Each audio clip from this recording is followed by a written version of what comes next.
This is going to be a quick and easy video on a variety of methods where we can add a background to TouchDesigner sessions.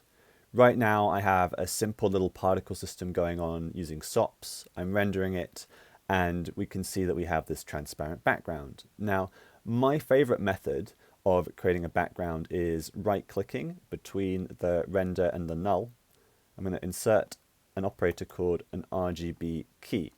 So this allows me to add a black background. So this is one method. Another method I've seen quite a lot is folks adding in a transform.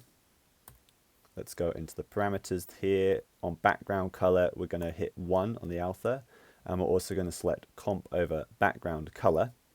We can then also go in and change to a variety of different backgrounds. We could create a constant, create an over, and obviously we should change that constant to something that we can see. And also in the over, let's select input 1. And finally, a method which I don't use very often because it renders a map background directly. But in the camera, we can go to background color under settings, click 1, and it's going to render a background automatically black, but obviously we can change that like we did in the transform and constant chops.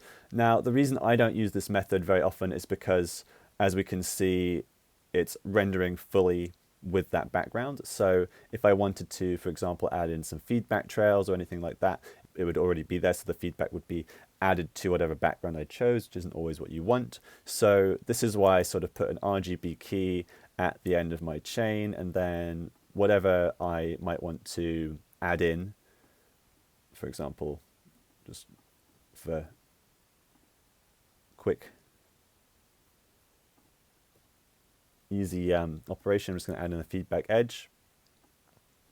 We can just comp over that really easily, versus if I had, say, put in this camera, which in its way can create its own cool effect because we've already got a color that we can work with, but generally it's not that useful. So yeah, there's probably a couple of methods that I have missed here, but these are some of the ways that I add in a background.